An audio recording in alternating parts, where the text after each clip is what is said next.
Economic Summit.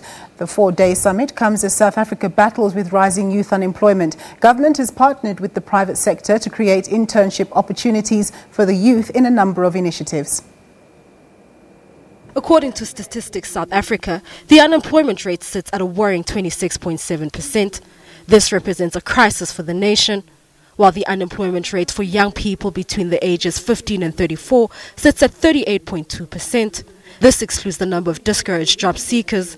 However, young people who are finding it difficult to get into internship programs or simply do not have the financial muscle to further their studies are now going the entrepreneurial route.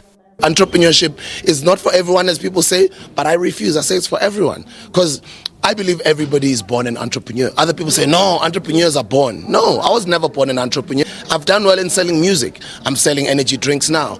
I'm selling education. I'm doing very well because I've got the skill to sell. If young people can just easily learn the skill to sell, they'll go very far. Young people like Sibusiso Mngomezulu and Msindisi Masango started Genius Minds in 2016. Mngomezulu and Masango both hold an electrical and mechanical engineering qualification from Ekurhuleni Eastern College. They left their internship programs to start a concept furniture and branding company. The Tsakane-based youth-owned business makes furniture for mobile bars, the outdoors and mobile office spaces. We didn't have any money at the time, but due to the passion, we started building small stuff. So we sold those small stuff in order for us to get the first machines we bought ourselves. So that's how we started.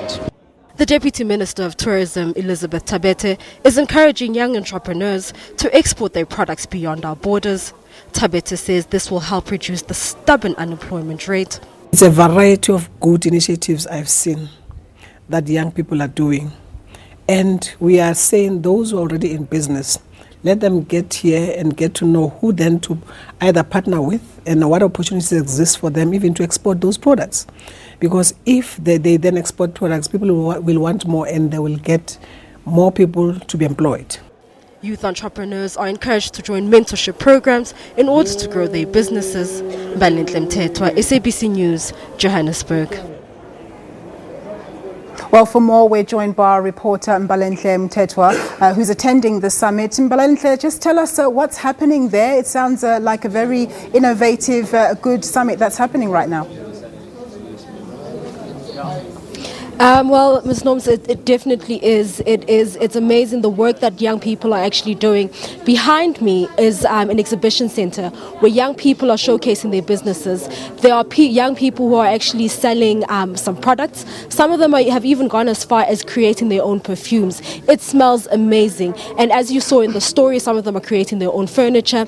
And what's been happening throughout the week, people have been coming together to actually give these young people skills. So we've had presentations from young people who are in business, who have actually succeeded, and they've been sharing their skills and all the things that they've learned and all the challenges that they've gone through and how to overcome all of those challenges. And what else is happening? That's what's been happening throughout the week. But what's happening right now is that there are actually captains of industries that are meeting up, that are sitting in a panel to listen to young people pitch their business ideas. This is so that they can give them advice and advise them on the feasibility of their businesses.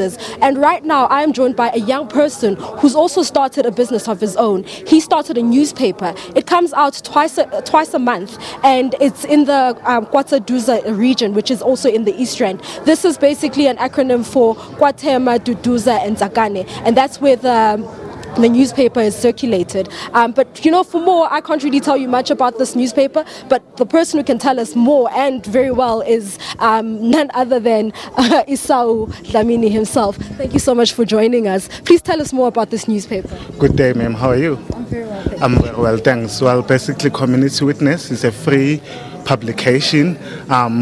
We started last year. So basically the paper comes out twice in a month and is distributed in schools, in clinics, libraries and community centers. Okay, so what made you start this newspaper? I understand that you left your employment to start this newspaper. What inspired you to do that? Well, basically the aim, since I'm from Duduza, I was born and bred in Duduza. So basically the aim is for community development and also to increase the readership level in Duduza and the surrounding areas. So there is competition. Obviously, there is a local newspaper that's already there. How are you competing with that newspaper? Well, the other newspapers that are around in our townships, they are selling them. So since we are the first free newspaper, so I wouldn't consider them a competition as such. Yeah. Okay. No problem. What challenges as a young entrepreneur have you had to face? A major challenge, it has to be funding, because for now, currently, we don't have enough resources, and basically, it's funding. We need funding. Yeah. And you mentioned that you have gotten some form of advertising going on in the newspaper, some of the companies that are advertising. Has that funding been, the money that you've received from, the revenue rather, that you've received from advertising been sufficient in sustaining the business? No, not really. But then for now, we still, it helps us to maintain the printing costs. Yeah. So tell me something. Tell me about your business, your educational background and how you came about to get to where you are right now.